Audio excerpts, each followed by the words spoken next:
Isang mapagpalang gabi po, aming minamahal kong kaibigan na nandito sa atin sa Pilipinas, Luzon, Visayas, Mindanao. Mapagpalang gabi sa ating lahat. Yung mga kababayan natin na nasa ibang bansa, mapagpalang araw at mapagpalang tanghali po sa inyong lahat.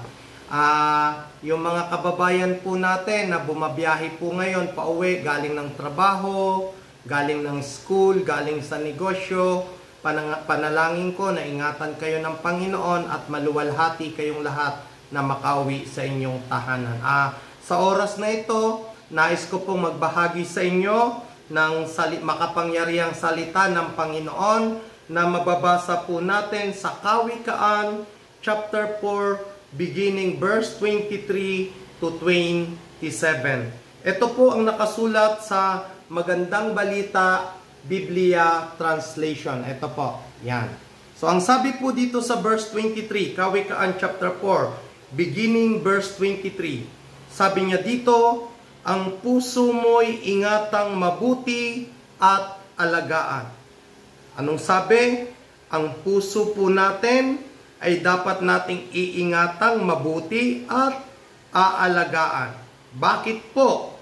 Sabi niya, pagkat iyan ang siyang bukal ng buhay mong tinataglay.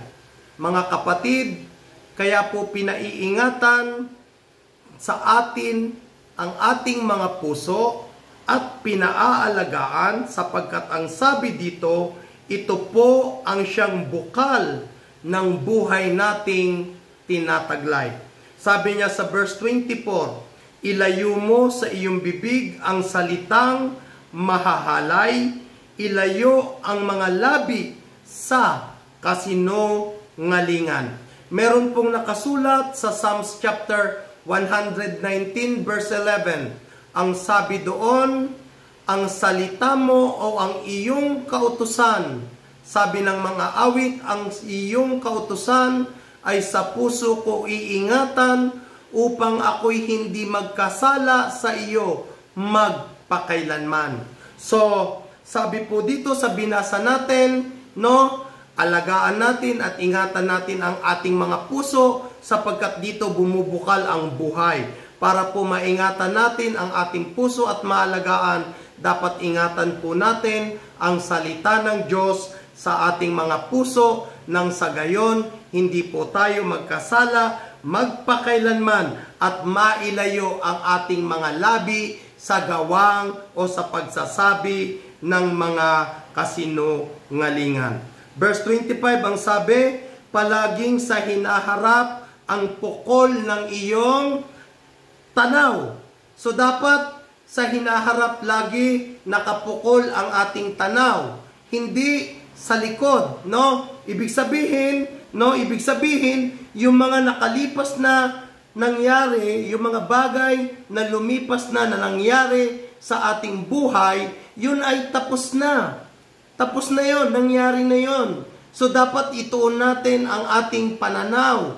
Ipukol natin ang ating pananaw sa hinaharap. No? Doon natin ipukol. Sabi niya, ituon ang inyong pansin sa iyong patutunguhan. No? Dapat alam natin na yung paningin natin, yung pansin natin, itutuon natin sa ating patutunguhan. Sabi sa Hebrew chapter 12 verse 2, fix your eyes on Jesus. Kasi kay Jesus tayo patungo sa langit na bayan. Yan.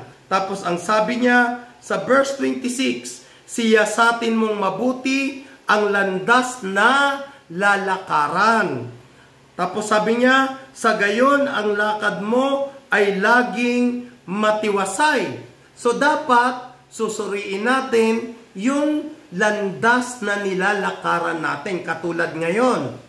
Halimbawa, ngayon, napanood mo po itong video ito. Ito po ay paalala sa atin ng Panginoon na dapat nating susuriin ang landas na nilalakaran natin. No, kung tayo ba'y nasa daan ng katwiran, nasa daan ng Panginoon, o nasa taliwas na daan. Tapos ang sabi niya dito, sa gayon ang lakad mo ay laging matiwasay. Kung susuriin natin ang ating dinadaanan, magiging matiwasay ang ating lalakaran. Sabi sa verse 27, huwag kang liliko sa kaliwa o sa kanan, humakbang ng papalayo sa lahat ng kasamaan. Mga kapatid, kapag tayo po ay nagpasya ng maglingkod sa Panginoon, dapat hindi na po pwede yung liliko ka sa kaliwa, lilikot ka sa kanan, iiwanan mo ang Panginoon. Dapat tuloy-tuloy na ang pagsunod natin sa Panginoon. Meron ngang nakasulat sa Bible, sabi doon, ang isang magsasakang nag-aararo ay hindi pwedeng palingon-lingon. So, mga kapatid, nawa po kayo ay napagpala ng mensahe ng Panginoon ngayong gabi. Pagpalain po kayong lahat ng Panginoon.